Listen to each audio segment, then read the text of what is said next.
Hello everyone. তো কিছুদিনের জন্য আমি অসুস্থ থাকায় আমার বাগান পরিচর্যা আমি ঠিকমতো করতে পারিনি। তো আজ অনেক দিন পর যখন ছাদে এলাম, তো দেখছি অতিরিক্ত বৃষ্টির ফলে আমার জল গোলাপগুলো এত সুন্দর হয়েছে, হওয়ার পরে মচকে গিয়েছে। এই যে এখান থেকে দেখো মচকে গিয়েছে। তো কি করব, একটু জাস্ট এরকমভাবেই রাখলাম। এটা দিদির জন্য নিয়ে যাবো এই ফুলটা। আর দুটোই একই সেম পরিস্থিতি, থাকে না, অনেক কম একদিন ফোটে, তো 1 থেকে 2 দিনের মধ্যেই আবার শুকিয়ে যায়। একটা ফুল ফুটবে ফুটবে করছে, আর একটা ফুল অলরেডি ফুটে গিয়েছে, আর একটা কুড়ি আছে। আর জগন্নাথ দেবের সানযাত্রার দিন পুরনো বাড়িতে একটা ফুল নিয়ে গিয়েছিলাম, সেই এই থাম্বোর আইডি, সেই আইডির আরেকটা কুড়ি এসেছে, ওই উকি মারছে। আর কোনো কুড়ি আসেনি।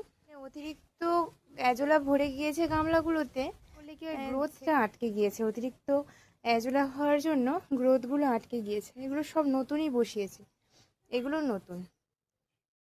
অ্যাজোলাগুলো ভালো, বাট এই পানাগুলো একদমই ভালো না, যেগুলো গাছের ভীষণ ক্ষতি করে। তো তোমরা এই পানাগুলো একদমই জলে না রাখারই চেষ্টা করো। ওয়েদারটা দেখো, দুর্দান্ত একটা সুন্দর ওয়েদার। মানে সত্যি বর্ষাকালের মতো প্রিয় ঋতু আমার হয়তো নেই। আমার ভীষণ প্রিয় ঋতু একটা হচ্ছে বর্ষাকাল, আর শরৎকালও ভালো লাগে, তার থেকে বেশি বর্ষাকালই ভালো লাগে। ওদিকে রোদ্দুর, ওদিকটা রোদ্দুর, আর এদিকটা দেখো, এদিকটা মেঘ করেছে। মানে গিটারটা নিয়ে এসেছি ওই যে এখানে, বাট জানি না এই ওয়েদারের অবস্থা যা, মাঝে মাঝে বৃষ্টি চলে আর প্র্যাকটিস অনেক দিনই হয়নি। শরীরটা ভীষণ অসুস্থ ছিল, তার জন্য প্র্যাকটিসও করতে পারিনি। তো দেখা যাক কী করা যায়।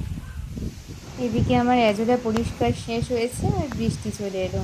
প্র্যাকটিসটা আমাকে নিচে নেমেই করতে হবে। তাই সবাইকে টাটা, সবাই ভালো থেকো।